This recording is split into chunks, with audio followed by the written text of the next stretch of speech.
Muhterem Müslüman qardaşlarım, Allah Teala'nın bizlərə bəxş etmiş olduğu ən üstün və ən dəyərli nemət iman nemətidir.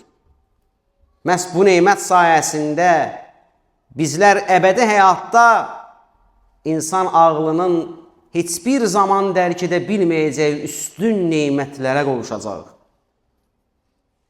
Allahın iman gətirənlərə vəd etdiyi əbədi və əzəli yurdumuz olan cənnətdə olacaq. Qarşıdan gələn Ramazan ayının belə üzərimizdə nə qədər böyük bir nemət olduğunu həqiqi mənada düşünsək, bir çox yöndən biz bunu dərk eləyə bilərik. Əgər bugün mövzumuz cənnətdirsə, unutmayaq ki, Allah Subhanahu taalanın Ramazan ayında savm tutanlara vəd etdiyi xüsusi bir qapı belə var cənnətdə. Xüsusi bir qapı ayrı, Rəyyan qapısı. Ki bu qapıdan savm tutanlar çağırılacaq. Onlar daxil olacaqlar. Biz üzərimizdə Allah Teala'nın saysız hesabsız nemətlərini məhz iman sayəsində dərk edirik. Kitabımız olan Quran-ı Kərimdə nazil edilən ayələri oxuduqca Rəbbimizin nə qədər rəhimli, mərhəmətli və bəndələrini, yəni bizləri nə qədər çox sevdiyini dərk edirik, qardaşlar. Bizdən əvvəlki rəsullara və nəbilərə, onların ümmətlərinə və ələl xüsusda Allah Rasulü sallallahu aleyhi və səlləmə nələr nəsib etdiyinin şahidi oluruq. Dünya fanidir, qardaş. Baxın, ən sevdiyimiz insanların əksəriyyəti bugün yanımızda yoxdur. Amma bizim imanımız bizə nəyi deyir? Biz onlarla qiyamət günündə üz-üzə gələcəyik. Görüşəcəyik.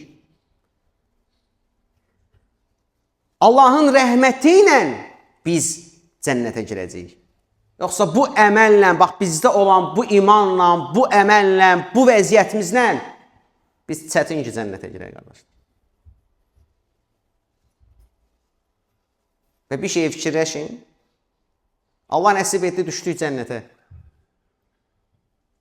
Təsəvvür edin ki, cənnətdə Adəm əleyhissalam görürsən. Musanı, Yusufu, Yunusu, İbrahimi görürsən, qardaş. Allahın nəbiləri və rəsullarıdır. Allah Rasul sallallahu aleyhi və səlləmi görürsən cənnətdə. Onun əshabını görürsən. Əbu Bəkir, Ömər, Osman, Talha, Zübeyir, Ali ibn Əbi Talibi görürsən orada.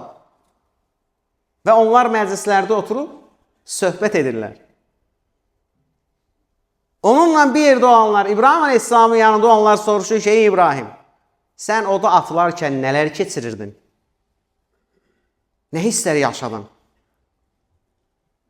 Və yaxud da Yunus Aleyhisselama sual verir ki, balığın qarnında hər şeydən ümidin kəsildiyi bir anda Allah sən necə qutardı orada? Bugün gündə 5 dəfə verdiyimiz əzanı ilk oxuyan Bilal Həbəşini görüb onun çəkdiyi əziyyətləri soruşasıyıq. Verilən mükafatların qarşılığında çəkdiyi əziyyətləri soruşasıyıq, deyilmi? Və yaxşı fikirləşmişikmi ki, birdən o məclisdə bizə sual versələr ki, sən hansı əməlinlə gəldin bura? Nə etdin? Nə elədin Allah üçün? Hansı bəlanı, hansı müsibəti bizim kimi qarşılamısan?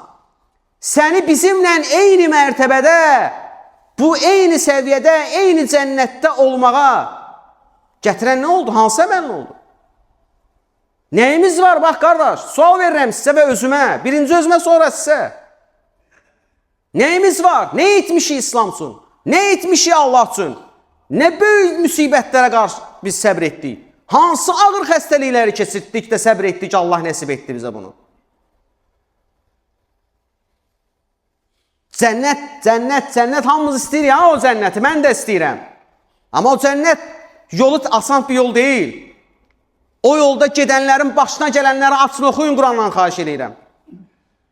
Onların o cənnəti necə qazandığını görün. sonra cənnətin yolundakı çətinliklərə də səbr etməyi öyrənin. Biz əziyyət çəkmək istəmirik. Sıxıntı çəkmək istəmirik. İmtihan olunmaq istəmirik biz, qardaş. Biz istəyirik ki, hər şey rahat olsun. Dünyamızı dəyişək, qəbir azabı olmasın, cənnət bağçasına bir bağça olsun, cənnətdə də Firdevsdə Allahın rəsulları ilə, nəbiləri ilə, şəhidləri ilə bir yerdə olaq, siddiqlərlə bir yerdə olaq. Ya, əziz qardaşım, canım qardaşım, Allah sənə bu dünyada kimlərlə bərabər olduğunu əmr etmədimi?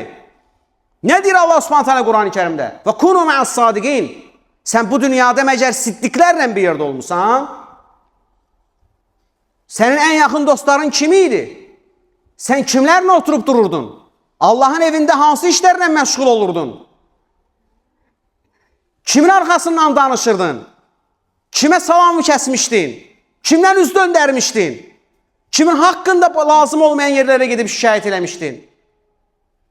Kimin ayağının altını qazmışdın? Hansı müsəlman qardaşın xəstəykən sənə yaxınlaşanda onu əlin tərsinə itələmişdin? Bunları nə tez unutduq biz, qardaş? Günümüz budur bizim, halımız budur. Onun üçün cümədən əvvəlki söhbətdə dedim ki, qardaşlar, Ramazan gəlir, dəyişmək üçün fürsət gəlir. Həyatımızda köklü bir dəyişiklik etmək lazımdır. Cənnətə getmək üçün o cənnətin yolunda olan çətinliklərə dözmək lazımdır, qardaşlar. Salih əməllər işləmək lazımdır. Kimsə görsün deyə yox ha, Allah üçün. Allahın bilməsi kifayət deyilmi bizə? Niyə göstəriş üçün hansısa bir əməl edirik? Biz özümüzü, niyyətimizi, əməllərimizi dəyişmədikcə, dəyərli qardaşlarım, bizim aqibətimiz yaxşı olmayacaq. Bunu mən demirəm. Açın Qurani Kərimi oxuyun.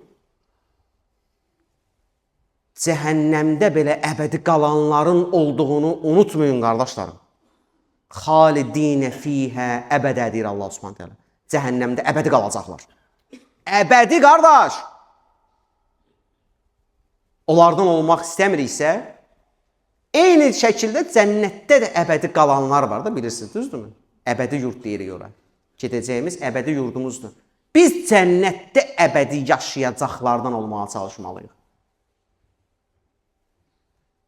Və unutmayın, vallahi deyirəm qardaşlar, kim bu dünyada nəyə can atırsa, Allah Subhanahu taala o can atdığı şey nəsib eləyir ona. Xeyrə çalışan, xeyrə mütləq şəkildə nail olur. Bu günə qədər tarix boyu xeyir üçün çalışıb da nail olmayan kimsə yoxdur, əzizlərim.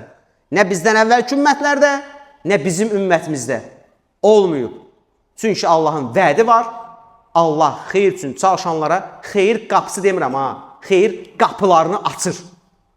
Və pislik üçün çalışanlar isə Allah qorusun, özləri qazdığı öz quyuya düşür sonunda.